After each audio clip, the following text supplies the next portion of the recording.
A ton of reactionary politics stem from men not understanding how they were supposed to have developed their masculinity in the absence of proper socialization.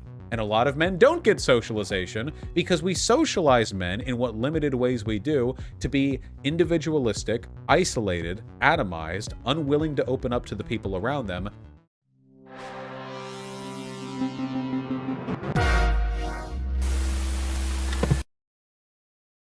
Vaush and other incel arcs, seriously? Guys, I love the incel arcs. Don't you want to have more incel arcs? I love the incel arcs.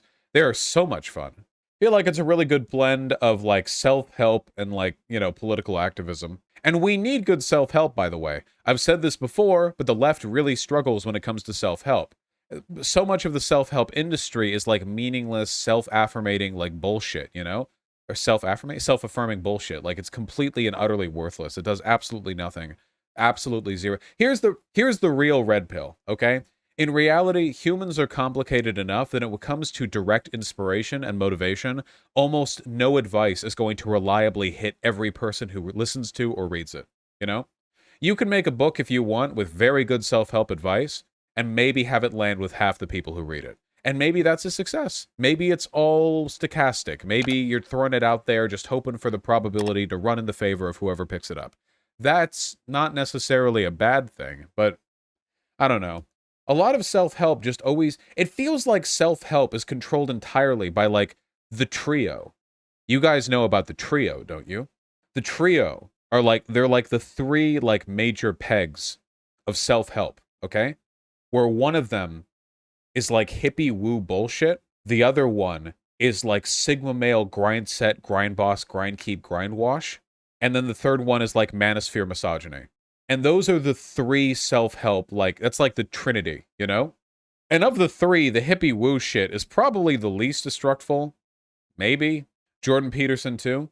Well, Jordan Peterson is kind of in between two of them. Jordan Peterson is kind of like a mix of the sigma male... Actually, I feel like Jordan Peterson is directly in the center, right? Because there is some woo shit in there. There is some woo shit. But there's also some manosphere type stuff, and then there's also some sigma male, gate grind, keep boss, sigma. Have I ever actually gone over the rules for life? I don't think I actually have. Yeah. These are JP's first 12 rules for life. Which, by the way, if these are the 12 rules, I don't know how you can make another 12 rules that you just so happen to crank out in a book right after you run into financial trouble because you went to Russia for experimental brain stuff. And your daughter runs everything in your life and you're dying because you only eat meat, you know? So seems like they may have cranked that one out. But, like, what are the vibes we're getting at here? Let's identify. Vaush, self-help expert, sigma male, it is known, throwing it out there. We're rating Jordan Peterson's 14 rules for life. 24, sorry. Here's the 12 rules, okay? Stand up straight with your shoulders back. Good posture advice. Probably a confidence thing, right? You know? It's not so much about good posture as it is about holding frame. No, in reality, I think it's about, like, taking yourself seriously in public areas. By the way, good rule. Good rule. I'm rating it. Good rule. I say it's good. You can see with a lot of people when they're in public spaces, they slouch a little bit. And it's not just a posture thing. The posture is important. It's also about having the confidence to take up physical space. Everybody has the right, physically and metaphysically, to take up physical space in the area that they're around. Everybody does. Some people, they just try to avoid notice. They're apologetic with their behavior, you know? The way they look, the way they act, the way they talk. But you should have your shoulders, you know, your shoulders back. You should stand up straight. You should look people in the eye when you talk to them. And you should speak loudly so that people can hear you, you know? Nothing bothered me more when I was doing a service job when I saw some, like, really sad sack, like, you know, depressive person come in and they would, like, talk too quiet for me to hear them. And, like, I get that they're going through stuff. I'm not going to blame them for it, but, like, you ask them to speak up and you can tell that they're dying inside being asked to speak up, you know what I mean? But that's the thing, even if you have, like, social anxiety or whatever, if you speak so quietly that people are going to ask you to speak up, you're going to have to do it anyway. You might as well start confident enough to open with the big boy voice. You know what I'm saying? That's that confidence thing. Not just about posture. Treat yourself like you are someone you are responsible for helping. I unironically think this is excellent advice. I actually think this is like 10 out of 10, you know? One of the big issues people have is that they're so down on themselves that they don't treat themselves with the same respect they would treat other people. But you should always be your first priority. I mean, unless you're like a parent with kids or whatever. But I mean, when it comes to like dealing with your life day to day, like you're you, like you're the vessel. You know what they say, even when a plane's going down and the oxygen masks drop from the ceiling, you help yourself before the next person. You know why? Because if you're trying to put a mask on somebody else, but you're not getting any air yourself, you might pass out before you help them, and then you're fucking dead. You know? Especially if you give it to like a kid. What is a 4-year-old going to put a mask on you? Get real. No. Ridiculous. Yeah, everyone say a thing you like about yourself. Get in there. Come on. Post in chat. Yeah, get in there. Anyway, very important, you know? Treat yourself, your mind, and your body like something that's on loan to you from, like, future you. You know what I mean? Let's say it's like this constant ongoing cycle of ownership that you're only occupying a very brief temporal period for. Because everyone always says, you know, oh, whatever, if I do this, it's going to be my older self who suffers the consequences. Don't be stupid. Your older self is you. In the future. Do you not realize? Oh, if I do that, this is a problem for future me. You are future you. It's not a different person. It's you. Be careful, folks. Make friends with people who want the best for you. Yep, easy stuff. No problems here. Compare yourself to who you were yesterday, not to someone else, not to who somebody else is today. I like that too. You're the person you should compare yourself to. Self-improvement, big stuff, okay? Think of your favorite story, okay? Who here has read or watched Lord of the Rings, okay? How highly do you think of Samwise Gamgee and Frodo last name? Oh, I think they're Baggins. Yeah, there we go. Sorry, it slipped my mind. Personally, I think they're kings. Now, do you think it bothers them that they're not as tall or as strong or as fast or as smart as many of the other characters? It shouldn't. They had their own hero stories, okay? They did their own whole thing. Yes, anybody who thinks they're bothered by that does not know how hobbits work in the Tolkien universe. The whole point was that their own personal journey from humble beginnings, okay? It's very pog, all right? Get in it, people. Do not let your children do anything that makes you dislike them. That's a weird one. I don't know if I agree about that. What does that even mean? Do not let your children do anything that makes you dislike them? Wait, okay, so this is a very interesting, funny for Jordan Peterson, who's supposed to be the master of personal responsibility, makes you dislike them. You have control over how you interpret other people. So why is it that you assign infinite control over your children from you, but you don't talk about the control you have over your own reaction to your children's behavior? Maybe if your child does something you dislike, the problem is with you. Maybe you need to adjust your standards or values. This is some control freak shit. It's authoritarianism for sure. Yeah, and like, what does this mean? Like, don't let your kids be gay? Lots of people don't like gay people. Like, what do you mean? Like, conversion therapy? What is the consequence of this? If your kid does stuff that you dislike, that's just part of life, dude. Kids are real-ass people. Like, they're going to be annoying. You're not going to like every element of your kid, right? Because they're other people. They're not like miniature versions of you. Even my best friends do things that make me dislike them sometimes. So why would a kid be any different? Set your house in perfect order before you criticize the world. This one is so bad for so many reasons. First of all, it's hypocritical because he wrote this while his life was an absolute shambles in the background. Second of all, this is one of those tenets where he's trying to push like social conservatism. Essentially, the idea is you don't have the right to change the world until you have addressed whatever problems there are in your personal life. The problem is, problems in your personal life are often caused by problems in the world. Poverty and stress cause massive problems in your personal life, but they're also systemic problems which can be fixed with government policy. Likewise, Jordan Peterson has reached tens of millions of people, and his life was an absolute shambles. So what does that say about him? Does he actually believe this, or does he just want other people to follow it? The implication here fundamentally is that unless all of your life is already taken care of, which kind of implicitly suggests that you're wealthy and like normatively successful, you don't have the right to change the world. I mean, this is fundamentally the same argument that people made about landowners being the only ones who should be able to vote. Because back in the day, the idea was that only the most affluent and successful in society should be allowed the privilege of determining the direction the government goes. This is basically a modern day version of that rule, saying that only the privileged, or those privileged enough to have at least overcome personal problems that they deal with, should be the ones to actually like go forward and change things. Yes, it's a big meme. JP gets made fun of a lot for stuff like this, and I think it's totally fair. Dude's a hypocrite. Very cringe. Not good. Very bad. Pursue what is meaningful, not what is expedient. I guess this is fine, but it's also kind of meaningless. Pursue what is meaningful is a pretty vacuous statement. I mean, I guess? Like, you might as well write, like, do things that are good. It also doesn't make much of a distinction between what is meaningful to you and what is, like, meaningful to Jordan Peterson, you know? Pursue what is meaningful, like, just purely to you? Like, what does that even mean? Number 8, tell the truth or at least don't lie. Sure. Okay. Number 9, assume the person you're listening to might know something you don't. I think that's good. I think that's generally a good thing to believe. This is basically just the principle of charity.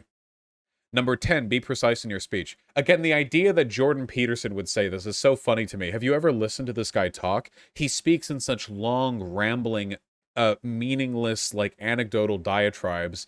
He is so long-winded and word-salady. And so much of the stuff that he says, by the way, is, like, kind of philosophically bankrupt as well. Like, a lot of the ideas that he's trying to express, politically, historically, philosophically, are really dumb, but he dresses it up in such flowery language that it becomes really difficult to understand what he's saying, and that's why a lot of people respect him. Yeah, academically incorrect as well, for sure. Do not bother children when they're skateboarding. Good idea, no problems here. And pet a cat when you encounter one on the street. Also, extremely good, no problems here. Very good. Absolutely. No problems with these last two, might be the best ones there.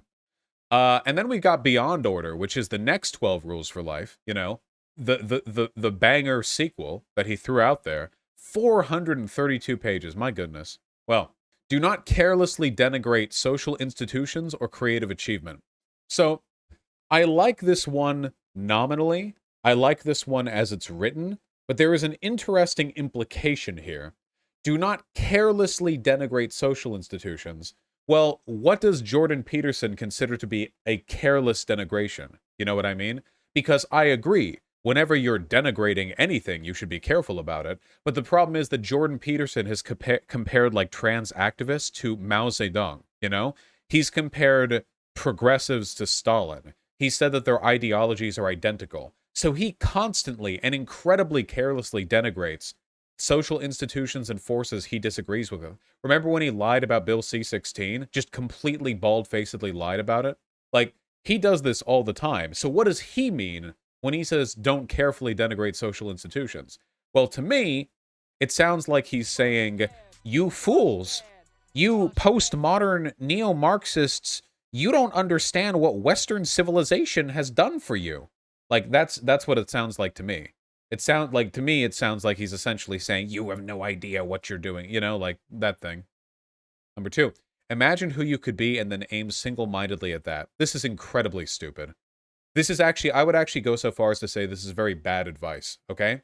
Imagining who you could be is not the same as, like, envisioning the best version of yourself. Those are very different things. This isn't the same as follow your dreams. The problem is that imagining who you could be is often like a process informing an almost cartoonishly characterized version of yourself. Imagining who you could be, like, what does that mean? What does could be mean? Like something that's achievable in a 1 in a million shot? Or something that is realistic? This could be a very self-destructive process. Do not hide unwanted things in the fog. Okay. Like I said, this is the follow-up book, so these rules weren't thought through as much. Sure. True. Don't do that. Avoid doing that. allegorically, I'm guessing, yeah, this means like don't bury your trauma or whatever. And great, sure, you know?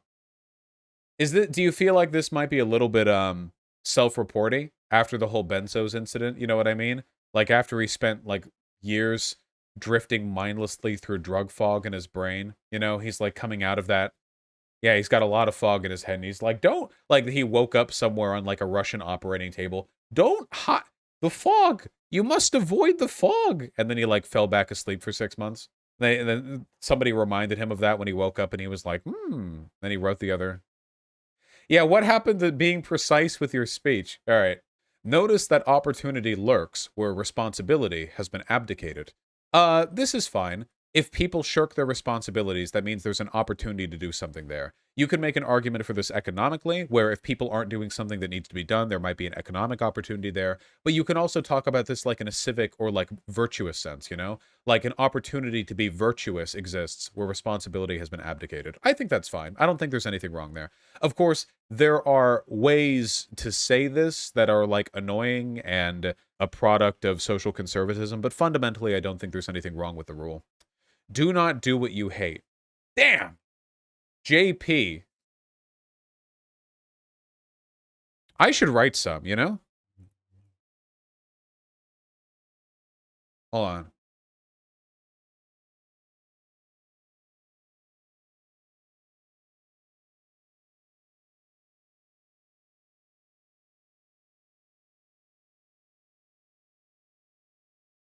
I don't know.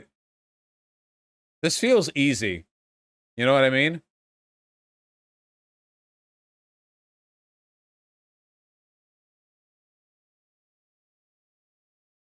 There we go. Does this not feel phoned in?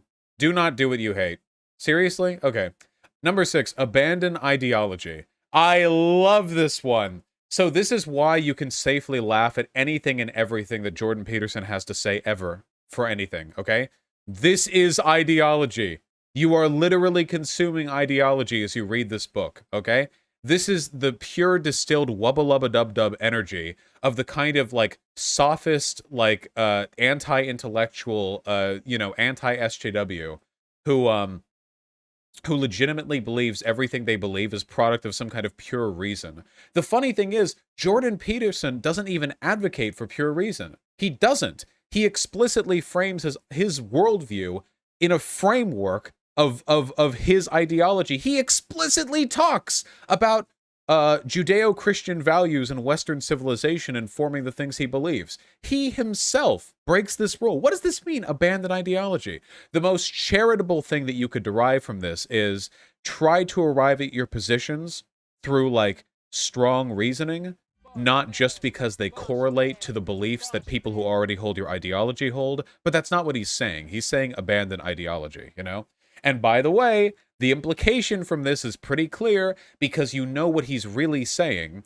Abandon, like, SJW ideology.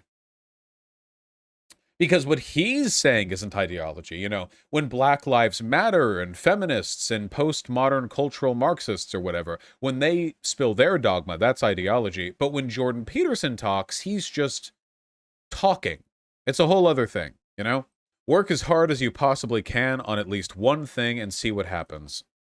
Okay? Seriously? Again, like, all right, see what happens? That's the fruit you get to eat after all that? Try to make one room in your home as beautiful as possible. Here we get clean your room, just redressed. Try to make one room in your home as beautiful as possible. I guess that's fine advice. It is nice to have a sort of decorative component to your house, but yeah, I don't. Okay. If old memories still upset you, write them down carefully and completely. Trauma dump into your journal. I think this is okay advice, right? I think this is okay. I think that oftentimes, like, talking about things that are bothering you can be very helpful, you know? And talking about it can sometimes mean just expressing it, and even if expressing it is just to yourself, I think that's good. I think the thing is, like, human thoughts are really scattered unless we have something coherent to lock onto. You know what I mean? That's why people think with an internal voice. Or that's why the development of language furthered human thought. Because if you don't have a language to organize your thoughts around, it can be really difficult to keep coherent thoughts in your head outside of like really immediate stuff. Philosophy needed language, essentially. So if you just like have a bunch of old shit that's bothering you, like memories or trauma or whatever else, sometimes it can be really tough to focus on those things if you're just thinking about them like in a vacuum, like you're gathering little memories, but others sort of fly out of your grip and so on. That's really, really difficult. Another way to put this is, at least in my mind, I have a much easier time understanding a point or believing something or learning something whenever I'm debating it or explaining it myself. Talking to you guys about a thing helps sort of form together and make coherent my own thoughts. I think a lot of people are like that. Some people learn the best by teaching. You know, there's a lot that goes into that. So, writing something down can be a good way of ordering all your thoughts in a way that is coherent and allows you to sort of read them all out, repeat them, get everything out of your brain. I think that's effective. Everyone get that? I think that's reasonable. I think that's fair. Plan and work diligently to maintain the romance in your relationship. I guess this kind of takes the love out of it a little bit. Can you imagine Jordan Peterson saying this out loud? Or like to a spouse? Yeah, I don't know. There's nothing wrong with the advice though. Romance is a pretty cool thing. I think that's nice. And I think a lot of people don't understand that it will naturally fall away a bit in long-term relationships unless you work to maintain it? Because the thing is, romance isn't the same as friendship. There's a sort of different context to the feelings, and it can be very difficult to maintain its existence unless you're willing to put effort into it. A lot of people think it just stays there forever and it will never change no matter what, and it's just a permanent component of people's beliefs and relationship, which is just not true. Now, the plan and work diligently to maintain bit does kind of take the fun out of it a little bit, but yeah, it's important.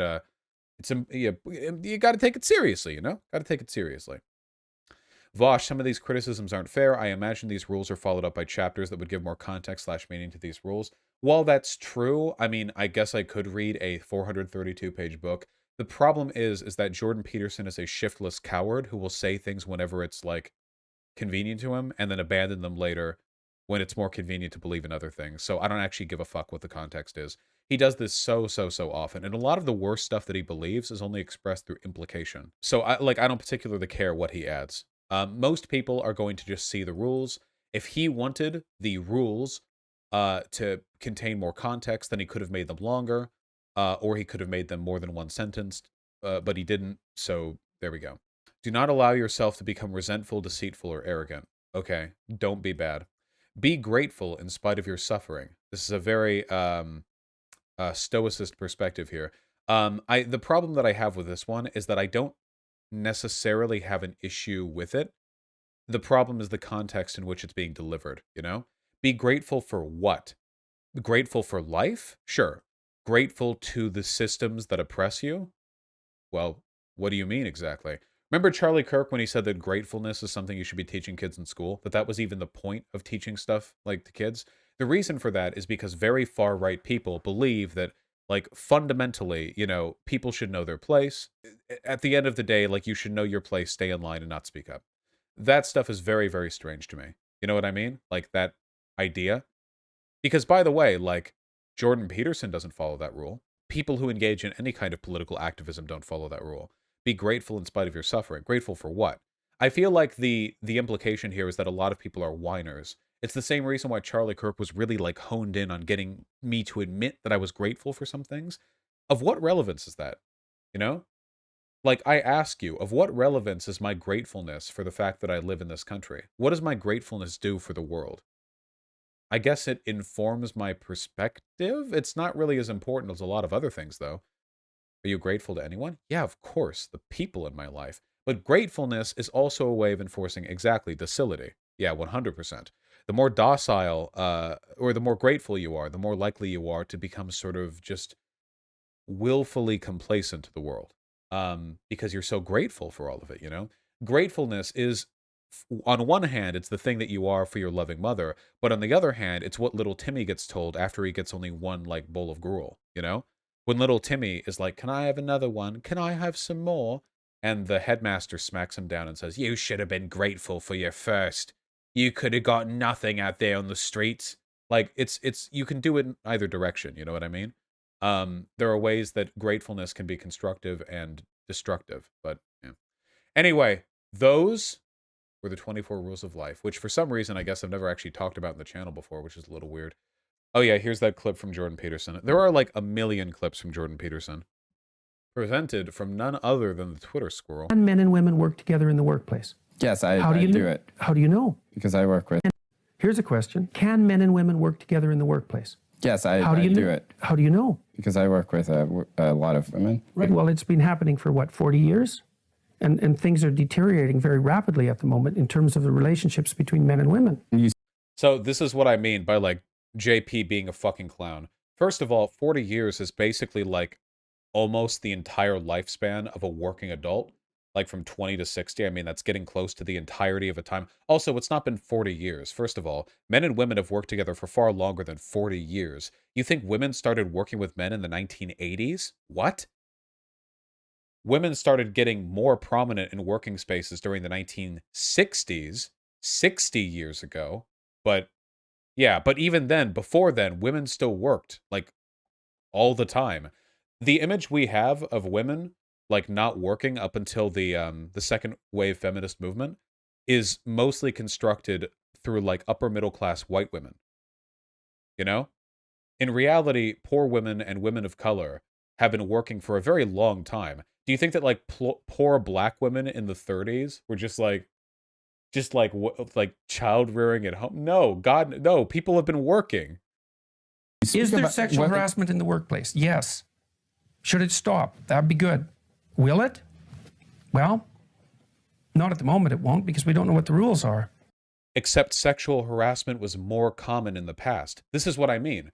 Jordan Peterson is essentially implying that men and women shouldn't work together, that women should stay at home, or at the very least there should be segregated working spaces, and he's doing it by presenting information that is factually not the case. Women have not been working with men for just 40 years, and women are not now subjected to more sexual harassment than before. What this is a reactionary action against the Me Too movement. Jordan Peterson doesn't like the fact that the Me Too movement is exposing bad behavior from men, so he's reframing the discussion to being whether or not women should be even able to work with men. It's essentially a way of removing men's responsibilities for the entire broader process of workplace sexual harassment and turning it into a fundamental question about whether or not the two are even capable of working together, which is A, incredibly reactionary and destructive, and B, very, very, very keen on absolving men of responsibilities. Very weird stuff. Very cringe. Do you think men and women can work in the workplace together? I don't know. Without sexual harassment? We'll see. I don't know. How many years will it take for men and women working in the workplace together? More than 40. To get a sense. It's, again, I don't know why he doesn't point out it's been more than 40. Like, keep in mind that JP talks confidently on history. Imagine confidently speaking on history and saying that women have been working with men for 40 years. We don't know what the rules are. Like, what? Here's a rule. How about no makeup in the workplace? Why would that be a rule? Why should you wear makeup in the workplace? Isn't that sexually provocative? No. So, again, this is the no ideology guy. So the argument that he's about to make is that red lips simulate like the flushed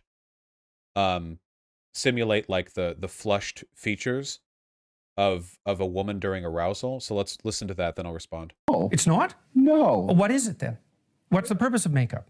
Some people would like to just put on makeup. Why? To make you look good. I don't know why. Why do you make your lips red? Because they turn red during sexual arousal. Okay. What about eyeshadow? Do women's eye sockets naturally darken during sex as well? Is that also a thing? What about concealer? Do women suddenly secrete some kind of hormone that smooths their skin during sex? I've just not noticed this. Why are we fixating on the red lip? By the way, red lipstick? I'm going to be honest, guys. I don't actually see that many people wear red lipstick. Don't most people wear lipstick that's their natural shade? Or like a couple like shade, like tones off or something? Like full on red lipstick. Like that's like a whole look. I mean, I don't think that's super common, you know? Yeah, what about painted nails? When women are aroused, do their nails suddenly like exude pigment? What? And by the way, why is Jordan Peterson only talking about how women's makeup accentuates sexualized characteristics in women? What about men? Padded shoulders simulate a wide triangle-shaped frame, which are an indication of physical health and fitness. What about the fact that a lot of men's clothing is kind of inherently phallocentric in a little way? You know, this is like kind of a more abstract designer argument, but like suits have a belt buckle right above the dick and a tie that points down to the dick when the jacket is opened. Like it's framed almost like the Fibonacci sequence. You know, it's like the center is like right there. Like, what about that? What a ton of men's like clothing is designed and framed in order to accentuate attractive characteristics in men, sexually attractive characteristics. What about wristwatches? You know, people don't wear wristwatches because because they need to know what the time is. They have phones for that. People wear wristwatches because they're an archetype of traditional masculinity, the kind of traditional masculinity that a ton of people find attractive. What about beards? Men wear beards because it's usually the way of shoring up well, not every guy with a beard, but often because it's a way of shoring up people with weak jawlines or weaker chins, which can exacerbate the masculine characteristics of their face underneath and indicate they have a higher testosterone level. What about men's glower? Hey guys, the glower that men give during sex, that sort of bewildered, hungry look that they often give, you know, that's a practiced look. Oftentimes it takes place during sex, but oftentimes it's something that men kind of default engage in as a way of sort of projecting a permanent masculine fixture. Oh, have you guys never noticed that? Oh, guys. If you're ever walking down the halls of any office building and there's a guy who's trying to look busy, okay, look at his default facial expression.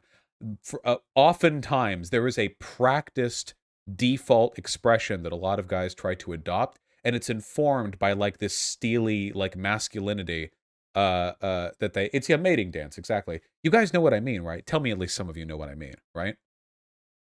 A lot of people do. It's somewhat performative. A lot of people don't go like around moment to moment with like their completely neutral facial expression. Yes, the blue steel, of course. Give us a visual example. You like the furrowed brows, the slightly tight lips, the thing you do where you draw your jaw forward so that it's a little more. You've never seen this. I'm just going to show blue steel. Okay. You know, it may be okay. You know what? I've heard people talk about it before. Maybe this conversation's too advanced for you guys. Here we go. Okay. This is what every guy looks like in an office building. You can just take it from me. Okay. Those of you who have never worked before, they're all just walking around like this. Okay. Now, Jordan Peterson, how do you answer to this one? How do you answer to this one? Jordan Peterson, how do you answer to this one? Jordan Peterson, do you think the Bogdanov twins should be allowed to work? Important questions are being asked today. They fall on deaf ears. Don't beat.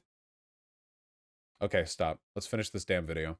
The point that I'm trying to get at here is that Jordan Peterson's argument is ridiculous. He's implying that men and women can't work together, and he's implying that, well, he's basically outright stating that women wearing makeup is irresponsible because it elicits sexual attraction. But all elements of fashion, design, and personal presentation, or at least many of them, are informed by an attempt to make yourself more sexually attractive.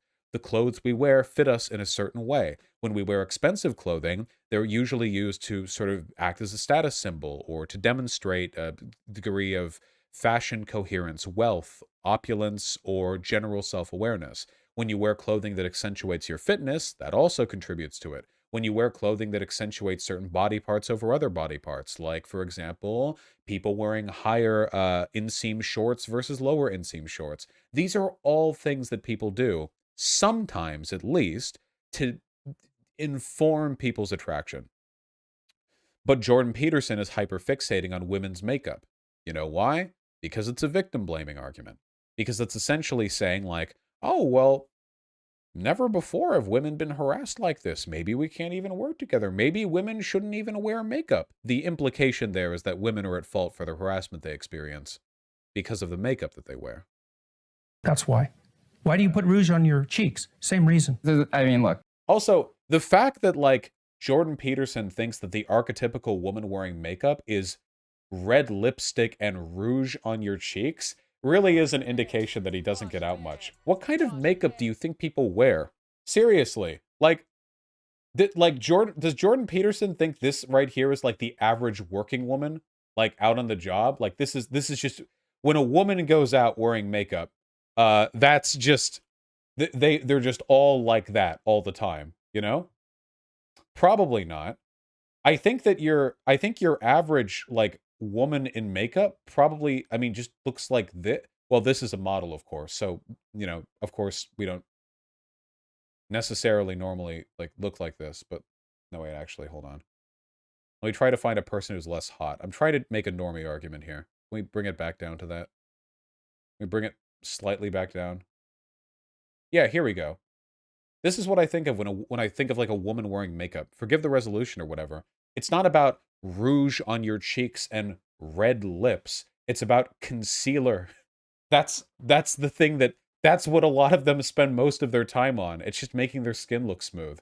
Which is, by the way, something men also care about for themselves. That's makeup, damn. Everyone's wearing makeup all the time, okay? I can't tell how many of these fucking pictures have been face-tuned. Yeah, all of them, so it's really hard to find. Anyway, when I see this woman, I do not think sexual arousal is being elicited. You know what I mean? This is JP's typical woman. Yeah, here we go. When you have sultry ladies like Jessica Rabbit in the workplaces, how are you surprised when there are problems with men and women? Like, yeah, okay. Finish the clip, finish the segment. How about high heels? What are they for? About high heels? What about them?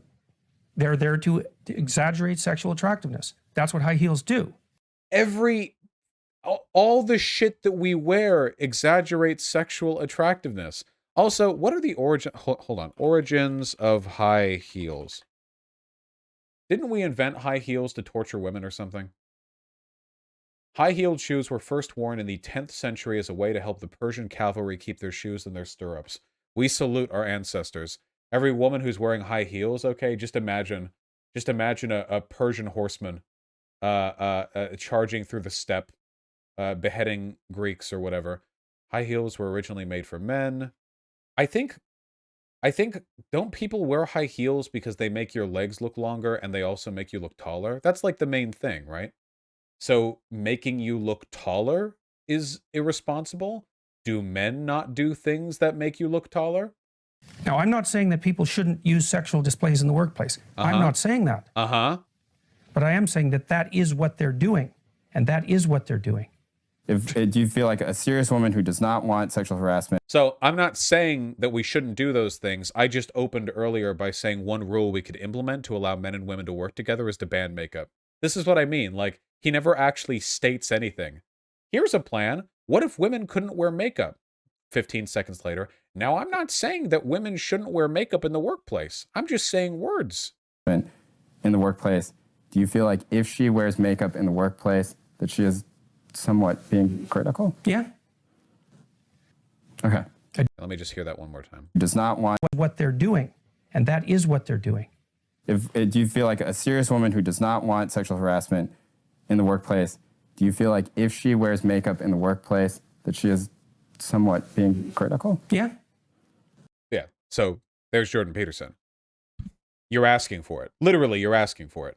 If you don't want to be sexually harassed, but you wear makeup, you're a hypocrite. That, like, yeah. Again, why do people take this guy seriously? I guess you guys wouldn't. I'm kind of preaching to the choir here, but yeah, a lot of people pretend that Jordan Peterson isn't some kind of obviously partisan, like, misogynistic political hack, but he is, and you can dress that up as much as you want, but unfortunately, it remains a fact. His rhetoric is very good for his type, that's why he's popular. Well, he's just a daddy figure. It's just a bunch of, with respect, okay? There are a bunch of, like, kind of loser guys out there right now who have very little in the way of, like, self-confidence and a feeling of, like, positive masculinity. So what they're looking for is a way of legitimizing their negative feelings and trying to find and build some kind of modern identity around their masculinity, and they don't know how to do it, okay? Like, not many people are building their masculinity these days around, like, cowboy movies. because that used to be a really, really big masculine archetype, and it still is, depending on what part of America you live in. But for the most part, I think a lot of people are looking for some kind of other way of approaching these issues, of trying to find ways to like shore up their lost masculinity. And that's why we looked at those 12 rules for life. It's why I think that Jordan Peterson has been so effective. He touches on so many components of traditional self-help mythology that it's really easy to fall into a spiral. But when you look at what Jordan Peterson actually says about self-help, it is at its best kind of okay, sort of samey, generic drivel. And that it's worse, it's explicitly politically partisan and deeply reactionary. It's pretty weird stuff. I think a lot of guys who feel lost don't really want to be patronized, which is why Jordan Peterson appeals as well, because he never comes off as like condescending. He comes off as sympathetic to incels, but never like there's weak little baby people who need him to reach out and personally lift them up from the dirt. Instead, he's just he's just some wise paternal figure. Voss, did you ever call him a Nazi? No, I said he peddles a Nazi conspiracy theory, which he does again. The postmodern neo-Marxist is just a modern incarnation of the cultural Bolshevist conspiracy theory the Nazis ran with, who said that Jews ran essentially every cultural institution, the banks, everything else in Germany, and they peddled academia in a way to promote anti-masculinity and anti-white values.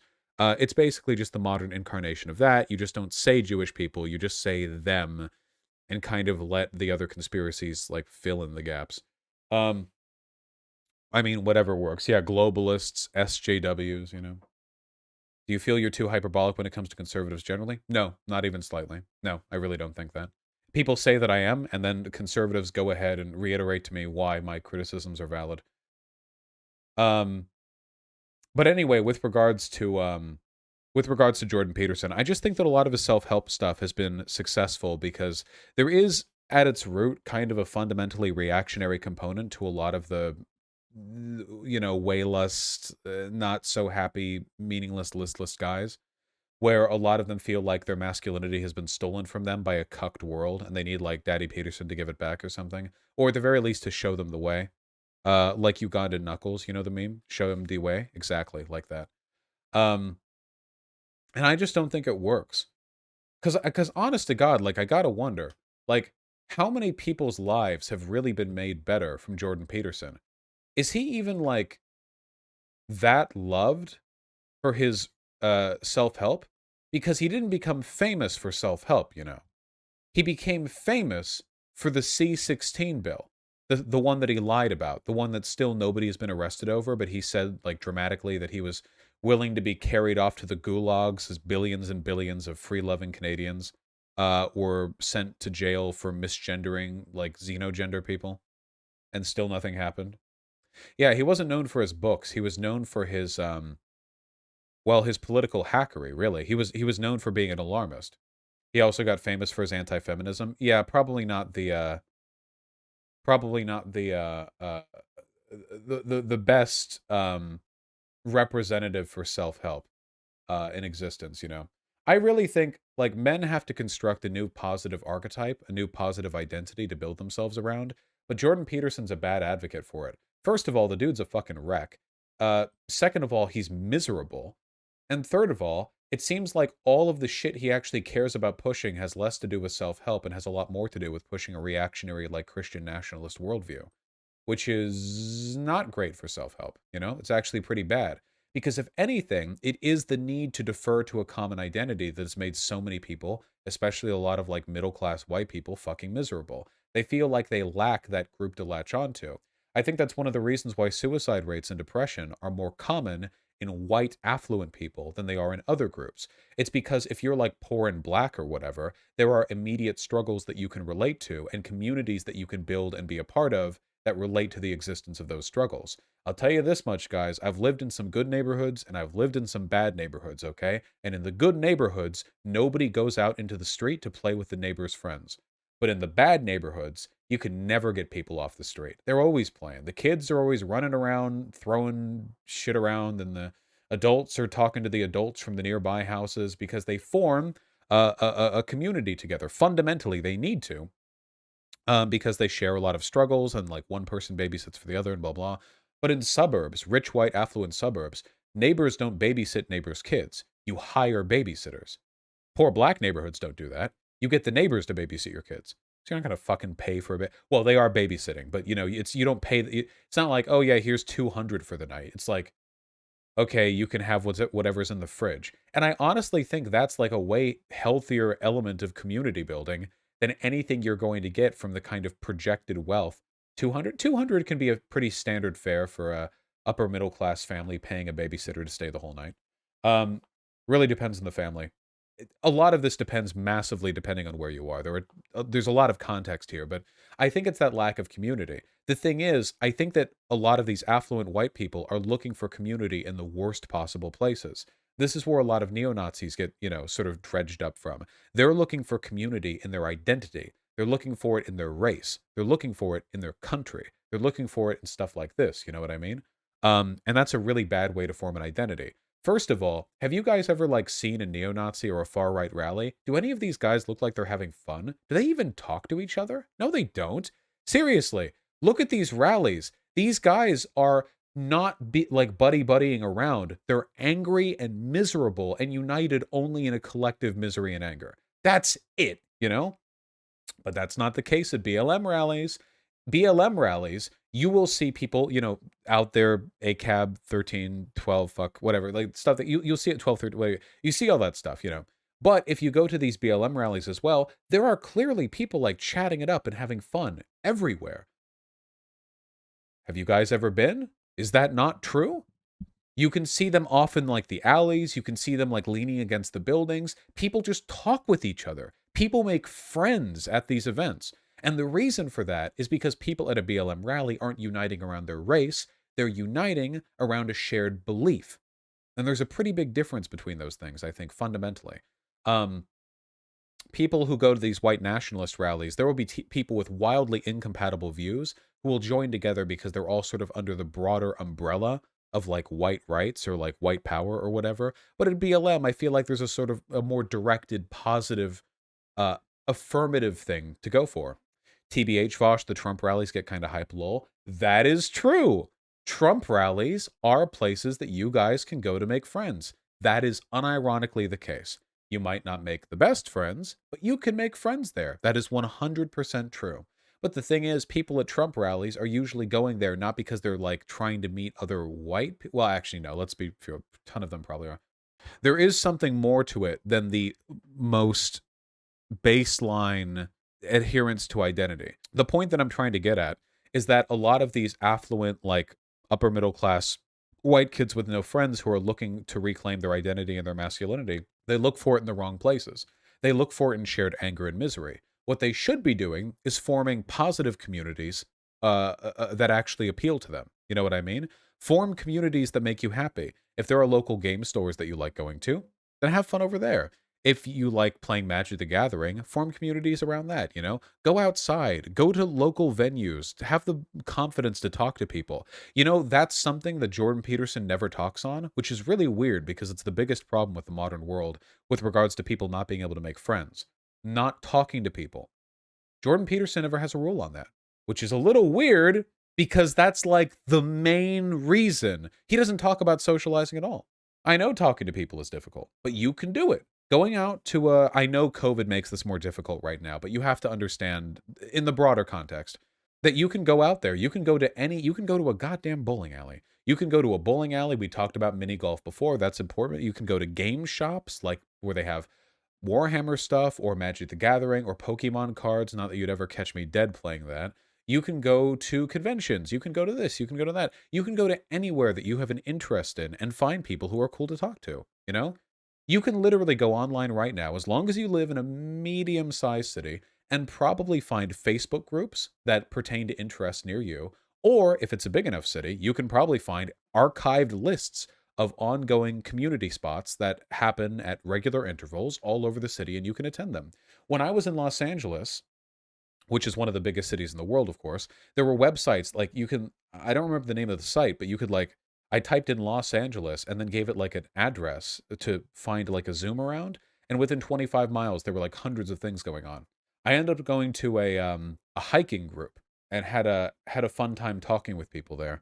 So that was good, you know. I didn't go back though because that hike was hard. my ankles aren't the best. What if you don't have money to spend on social events? You don't have to spend money at these places.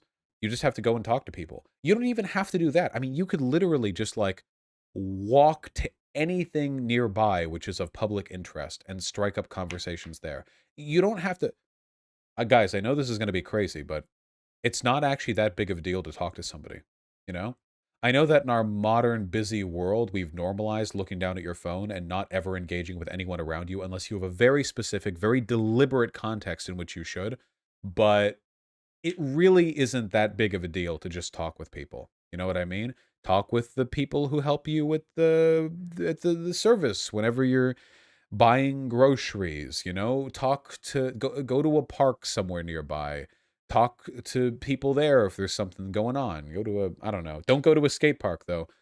Don't go to a skate park though. Jordan Peterson warned us about that. Yeah, go to the DSA. I don't know. Just talk to people, okay? What if you're autistic and awful at conversation? Then do an interpretive dance. Look, socializing, like anything else you can do, is like a muscle, okay? You practice it and you get better at doing it, and then you get more poggers, more powerful, okay? And then you can go out and you can do it more easily in the future. What if I die? Well, then at least you died doing something worthwhile, okay? What if you don't feel the need to do so? Then don't listen to me. If you don't want to do this stuff, then don't listen to me. I'm just talking about socializing.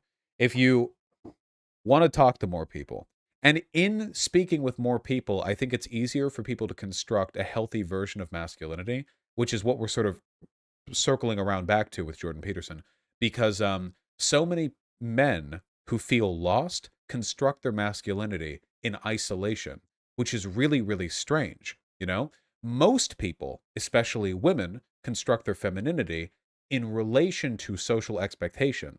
It's not something they develop in isolation because of what they think women should be. They usually have it pressed on them. They're informed by the women in their life and by the results they get whenever they go outside looking like X or Y, how they are socially expected to behave, and then they learn to work within that space or break it entirely depending on how they want to go. But a lot of men, I'm gonna be real with you guys, a lot of guys are essentially like iso-chambered until they're 18 with nothing about masculinity except for maybe like movies and how dudes act in like TV shows, impressing upon them what they're supposed to be as a man. So they construct their masculine identity through some sort of ridiculous, completely detached, like society doesn't inform you or contextualize you in any way. You just assemble it together online. And this is why I don't like Jordan Peterson's imagine who you could be and then pursue it like with everything you've got thing. Because if you leave guys alone, they will develop the stupidest versions of masculinity in the universe. If you leave a guy alone long enough, you find them like playing Warhammer 40K, unironically wishing that they lived in that universe because it's more manly. That is not something that women do, by the way, okay? That is not something that women do at all, okay? That's not, yeah, if you leave men alone with this, you will see them like consume nothing but, God, even Preacher made fun of this. You know, Preacher, the comic series where he did nothing but watch like John Wayne movies. And then like he built his version of masculinity around John Wayne to the point where he started developing the affects and accents of people who he'd never lived with. Like, yeah, he was literally like a satire of that, you know? And he was fucking insane. Yeah, you're store-buying masculinity. Of course you don't know how to be a man. You don't talk to anyone. You don't talk to women. How can you know? And this may sound like cis heteronormative or whatever, but you're delusional if you don't think that what we consider to be masculinity is informed by relationships with feminine people. Not relationship in the sense of like being with them, but relationship like talking with them or being around them or understanding what they want from you. You can break from those expectations if you want. I'm not saying this is like normatively a valuable thing. I'm not saying this is how it should be. I'm saying that for most people, how you learn to be a man is informed in some way by how you engage with women, and likewise with women. And of course, it's more complicated than this, but I'm trying to talk about like broader expectations. You get what I'm talking about, right? You understand what I'm talking about? Yeah, Vermin, exactly, exactly. And so many people, so many guys are looking for like some archetype of masculinity that they can like cut out of a page like it's a face out of a glam magazine and put it on their own face, you know? Which is so ridiculous. And it leads to a lot of really miserable, unhappy people because reality is incompatible with whatever archetypes they've built for themselves. Some people build like completely untenable versions of masculinity, encounter the real world, and then that's when they get super mad about the rest of the world being super feminine and gigacucked, you know? If a guy is a social reject until he's 22, spent that entire time period building up some kind of facade of masculinity, and then realized the world is more complicated than that, he's going to lash out at that world. A ton of reactionary politics stem from men not understanding how they were supposed to have developed their masculinity in the absence of proper socialization. And a lot of men don't get socialization because we socialize men in what limited ways we do to be individualistic, isolated, atomized, unwilling to open up to the people around them, uncomfortable with sincere expressions of affection, and undesirable in like every social sense. So we fuck men up by telling them that they're not worthy of the attention that people need to properly develop an internal identity. And then when they fail to develop an internal identity, they adopt a bad one prompted by grifters and dipshits. And then when that one doesn't work out for them, they're just like a doomer-pilled, black, gate-kept, gaslight, incel fuck dude, you know? It's all very bad, but there are ways to fix it. And it starts by subbing on my website. All you have to do is click the button up there and you can give me money in exchange for a colored name. You can also join the website at VAUSH.gg and have your and type your own kekvies. See? There it is, right up there. Yep. And that's how you can fix masculinity forever, obviously. So get over there and also make sure to sub to the channel, okay? This is the main channel, the Vaush Pit, and I don't know, some of the clip channels. Get over there too. Look at that. Look at how much fun they're having, huh?